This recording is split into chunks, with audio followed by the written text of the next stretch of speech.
So magandang araw mga boss. Ngayong araw na to ay gagawa tayo ng computer table gamit yung 3/4 na plywood. Mula sa pagpuputol ng ulo ng pako gamit yung angle grinder, pagbubutas, paglilibel at pag-install ito sa wall, paglalagay ng 3D wallpaper para gawing cover sa ating plywood hanggang sa matapos ito. Pero bago muna ang lahat, intro muna tayo.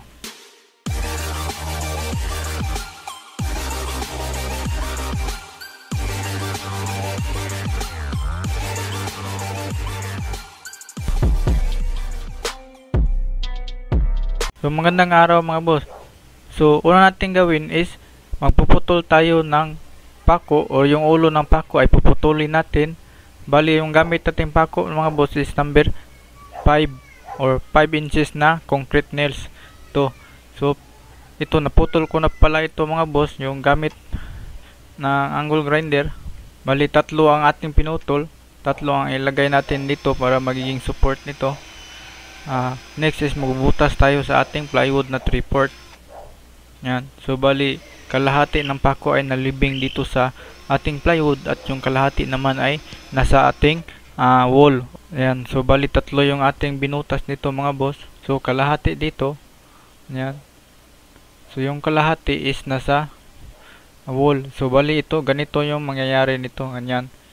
So yung kalahati is nasa kahoy at sa yung kalahati naman is nasa wall. So next is lilihain lang natin ng konti yung ating plywood para makinis naman. So tapos ko na itong naliha kanina mga boss at ready natin ito i-install sa ating wall.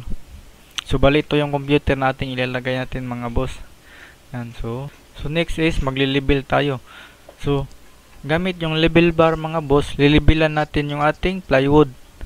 So yan, magli-layout, bali magsusukat muna tayo kung saan tayo magbubutas ng ating wall. Ganyan.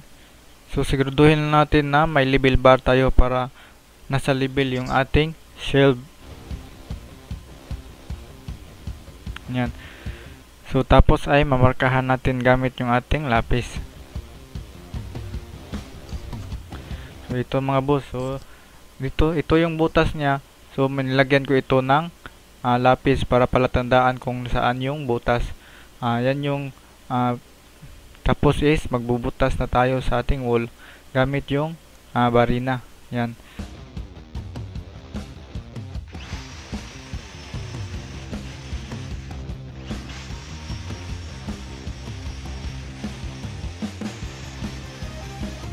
So bali tatlo yung ating binutas nito mga boss at gagamit tayo ng tools para nyo magsisilbing kapit sa ating concrete, para kapit na kapit yung ating support or yung ating concrete nail dito sa ating wall.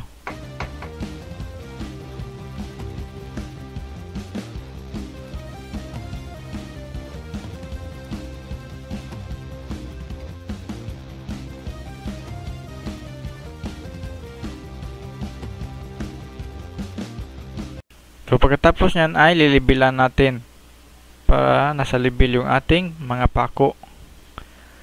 Yan. So next is i-install natin yung ating plywood mga boss. I-check muna natin yung ating plywood kung matatama ba ito sa ating mga butas. Yan. So okay naman mga boss.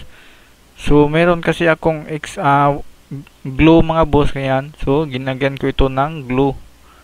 So dagdag pwersa na rin ito para hindi basta-bastang matutuklap yung ating plywood at nagsisilbing dagdag pwersa na rin ito sa ating mga pako. Yan. So next is i-install natin mga boss. Yan. So siguraduhin nyo lang na napasok sa butas yung mga pako mga boss bago nyo ito pupukin. Yan. Para hindi magka-crack yung kahoy nyo or yung plywood. So gagamit kayo ng basahan mga boss or yung damit para hindi ma-damage yung plywood. Ganyan. So yan yung pupukpukin nyo hanggang sa lalapat ito sa ating wall.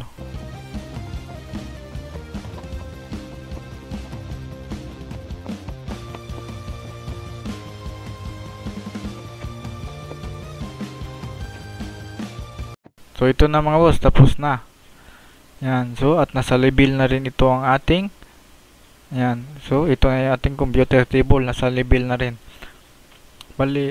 Bali dalawa yung ating gagawin nito mga boss. 1 hour So, bali later. dalawa yung ginawa natin mga boss. Yung si taas, yan yung lalagyan ng ating system unit or yung CPU. At yung sa baba naman, yan yung lalagyan ng ating keyboard, mouse at saka monitor.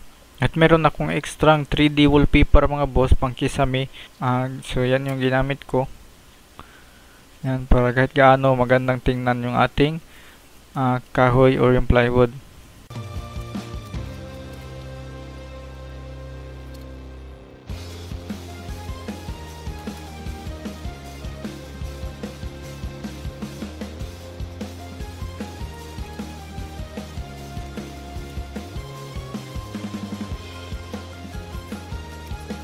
A few moments later. So ito na mga boss, natapos na natin nilagyan ng 3D wallpaper yung ating lalagyan ng monitor at saka system unit or CPU. Ganyan. So next is ilalagay na natin yung ating system unit dito. So matibay ito mga boss. Then, so bali yung monitor natin mga boss is ilalagay natin sa ating wall. Yan, so bali DIY tayo ng bracket niya. So gamit yung L. So yan yung ginawa nating bracket. Yan, so para-paraan lang tayo mga boss. Para save space din sa ating plywood. Kasi pag nilagay natin sa ating sa plywood yung ating monitor, so nakadagdag to ng space.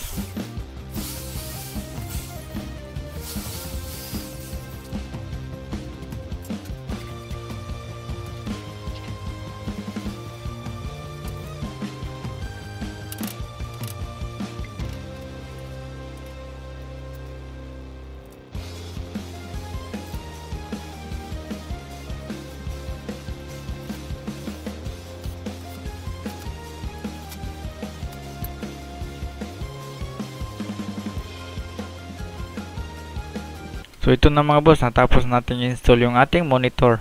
So next is lalagay natin yung mousepad, keyboard at saka mouse. Yan, so ayusin lang natin ng konti yung ating wiring. At may nakaabang na rin outlet dito sa ilalim mga boss.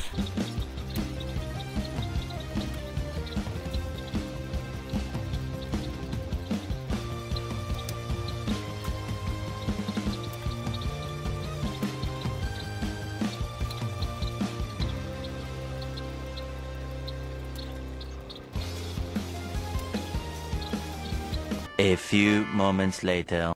So ito na mga boss, tapos na. So iti-test muna natin yung ating computer table.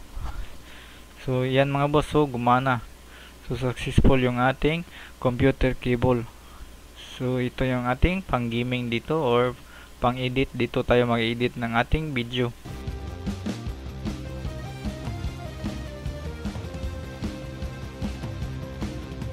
So bali yung nabili kong keyboard mga boss is gaming keyboard at saka yung mouse set na to. So hanggang dito na lang muna mga boss. Maraming salamat sa panonood. Kung nagustuhan yung video na to, please like and subscribe this channel.